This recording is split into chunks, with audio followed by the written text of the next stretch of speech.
अस्सलाम वालेकुम मेरे प्यारे दोस्तों, welcome to my channel cricket की बातें खालिद के साथ, जहां क्रिकेट की बातें होंगी हक से। तो हम आज बात करेंगे प्लेइंग 11 की, जो India versus Australia BGT first test match, उसकी मैं प्लेइंग 11 आपको आज ही बताऊंगा। लोग स्क्वाड्स पे बात कर रहे होंगे, सारे बता रहे होंगे कि स्क्वाड में ये है वो है।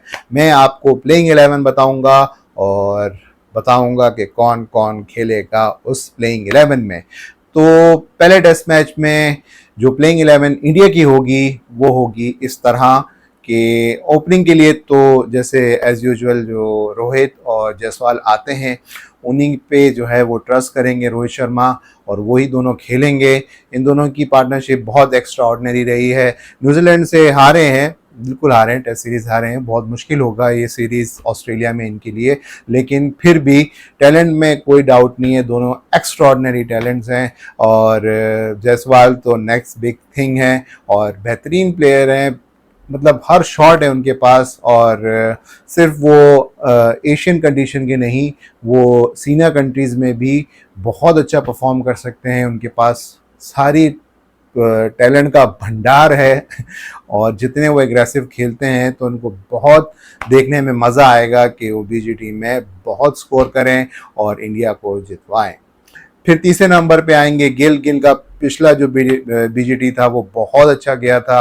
एक्स्ट्राऑर्डिनरी बैकफुट प्लेयर हैं, जो उनके क्लासिक टच हैं, बैकफुट पे जो टच मारते हैं, पुल मारते हैं, कट मारते हैं, आइडियल प्लेयर हैं ऑस्ट्रेलिया के लिए। लंबे कद के हैं, बाउंस को बहुत अच्छी तरह जज करते हैं। ऑस्ट्रेलिया में वही बंदा चलता है जो बाउंस के साथ जो है वो खेले, उसको अपने एडवांटेज में लेकर आए, बाउंस को डिसएडवांटेज में ना लेकर आए। एशियन बैटर्स के लिए यही होता है, बड़ा मुश्किल होता है बाउंस को कोप अप करना, लेकिन गिल दूसरी तरह के बैटर हैं और उनको पता है कि ऑस्ट्रेलिया में किस तरीके से बाउंस को अपनी एडवांटेज में यूज़ करना होता है। और बहुत उनका जो जिस तरह के वो प्लेयर हैं, जिस तरह का उनका बैकफुट प्ले है, मैं बोलता हूँ दुनिया में one of the best backfoot player हैं और बहुत एक्स्ट्रा ऑर्डिनरी खेलते हैं। तो इनको देखना ज़रूरी होगा। अभी इनका फॉर्म इतना कोई ख़ास नहीं चल रहा, लेकिन मुझे पूरी उम्मीद है कि ऑस्ट्रेलिया में ये झंडे गाड़ेंगे। और फिर आते हैं विराट कोहली।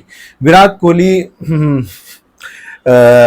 जो है उनका फॉर्म जो है वो अभी इतना ख़ास नहीं चल रहा और बिल्कुल भी उस तरीके से परफॉर्म नहीं कर पाते जिस तरीके से वो परफॉर्म करना चाहिए उनको। जितने बड़े वो प्लेयर हैं उस तरीके से परफॉर्मेंस नहीं आ रही है, स्पेशली टेस्ट मैचेस में, और इनको परफॉर्म करना लाजमी है। अगर इंडिया को बीजीटी में एक अच्छी पोजीशन में या फिर जीतना अगर चाहती है, तो इंडिया अगर जीतना चाहती है तो कोहली को जो है परफॉर्म करना होगा, लाजमी करना होगा। इसके बिना काम नहीं होगा, क्योंकि ये ऐसा प्लेयर है, ये ऐसा बैटर है कि जो वन साइडेड कर देता है मैच को, और जो ऑस्ट्रेलियन की जो है आंखों में आंखें डाल के उनके साथ जो है खेल सकता है, उनके खिलाफ जो बैटिंग करता है वो बेहतरीन है और वो उसका कोई सानी नहीं है। वो बिल्कुल निस्तनाबूद कर देता है अगर वो अपने फॉर्म में हो। तो इंडिया को वो पुराना विराट कोहली लाजमी चाहिए, लाजमी चाहिए। फिर उसके बाद जो है दो इस पोजीशन पे हैं, नंबर 5वें पे, वो है केएल राहुल और सरफराज खान। तो केएल राहुल जो है वो सीनियर कंट्रीज में माना जाता है कि वो बहुत अच्छा परफॉर्म करते भी हैं, ऐसी बात नहीं है, लेकिन अभी उनका जो फॉर्म चल रहा है वो इतना खास नहीं चल रहा। और सरफराज अहमद को एक टैग लगा दिया गया है कि वो सिर्फ एशियन कंडीशन में अच्छा खेल सकता है, जहाँ स्पिनिंग विकेटें हो, लो बाउंस हो। लेकिन मैं बिल्कुल डिसएग्री करूंगा इस चीज़ से, क्योंकि ऋषभ पंत को अगर देखा जाए तो उनकी भी कोई बहुत बड़ी टेक्निक नहीं है। उनका जो है जिगरा है, दिल बड़ा है उनका, और जिगर है उनके पास कि मैं खेल सकता हूं, मैं चाहे कोई भी कंडीशंस हो। यार ऑस्ट्रेलिया में बड़े जो टेक्नीशियन हैं, जो सॉलिड बैटर हैं, वो भी फंस जाते हैं। लेकिन पंत जो है वो कैसे स्कोर कर रहा है? वो इसलिए स्कोर कर रहा है कि वो जिगरा दिखाता है, लड़ता है, आंखें दिखाता है, घूरता है, मारता है और दिखाता है कि मैं यहाँ खेलने आया हूँ, यहाँ पिटने, यहाँ आउट होने नहीं आया हूँ। तो ये सरफराज में भी आता है, ये सरफराज में भी वो क्वालिटीज़ हैं। अभी बहुत ज़्यादा नहीं है, लेकिन अगर आप उसको खिलाओगे ही नहीं तो वो कभी डेवलप ही नहीं होंगी।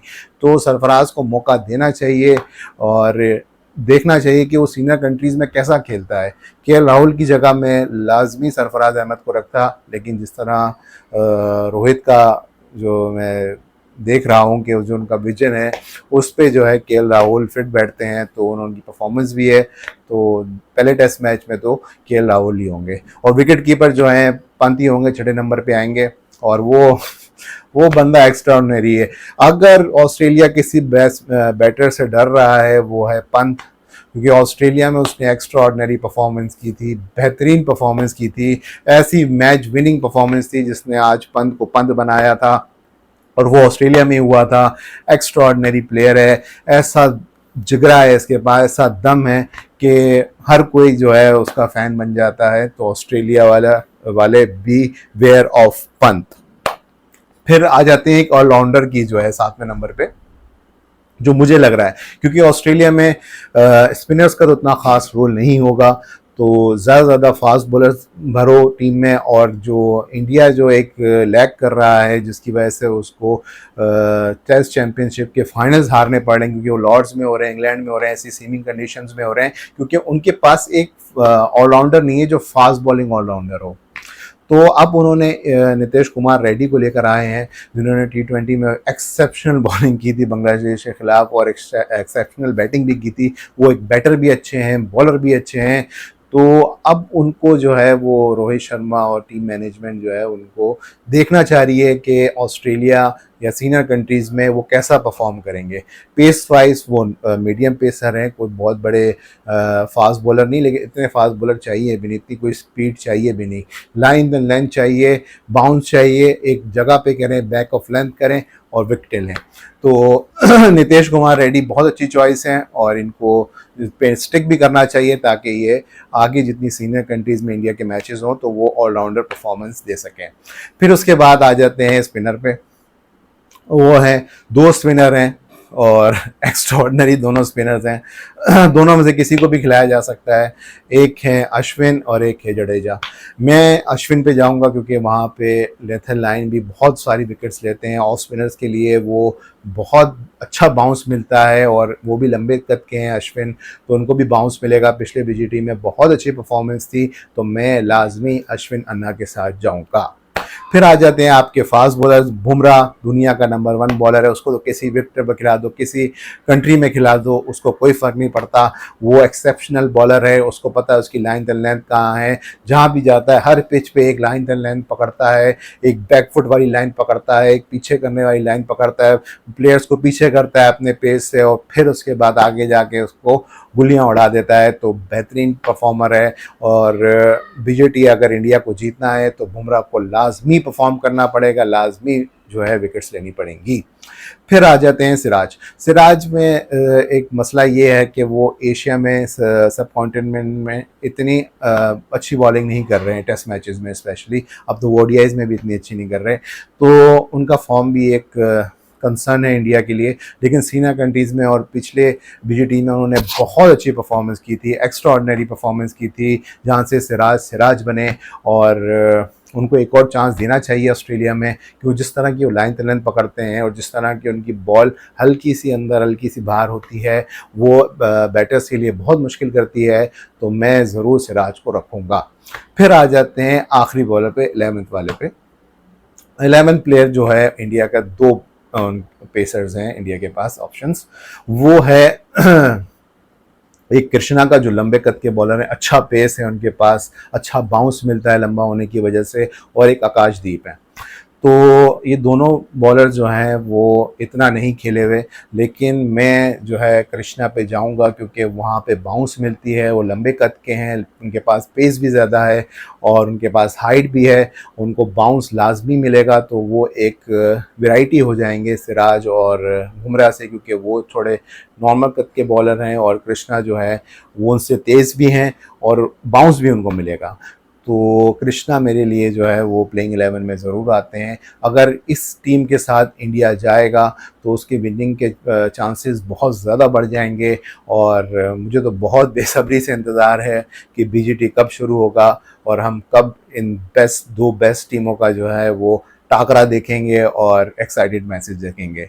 तो बस इसी तरीके से अपने भाई को सपोर्ट करते रहिए और वीडियो को लाइक कीजिए, चैनल को सब्सक्राइब करें। आपके प्यार की जो है मुझे बेहद ज़रूरत है, बेहद इंतज़ार भी है। कोई बात अगर आपको करनी है तो कमेंट में प्लीज़ लिखें, कोई सजेशन देना है, कोई किस तरह मैं और इम्प्रूव कर सकता हूँ वो लिखें, और आप क्या चाहते हैं मैं और किस किस टॉपिक पे बात करूँ वो लिखें। तो जब आप बात करेंगे तभी मुझे समझ में आएगा कि मैं कहाँ जा रहा हूँ और किस जगह मुझे जाना चाहिए। तो आपकी जो है गाइडेंस की बहुत ज़रूरत है, आपके प्यार की बहुत ज़रूरत है। बस अपना आप ख्याल रखिएगा। और दुनिया ने जो है वो एक ऐसी बात है कि दुनिया में जो है जो भी आया है वो कुछ वक्त के लिए आया है, तो जितना भी वक्त है हमारे पास वो बिल्कुल ज़बरदस्त तरीके से गुजारिए अपनी लाइफ को। और ज़िंदगी ने वफ़ा की तो फिर मिलेंगे, तब तक के लिए अल्लाह हाफ़िज़।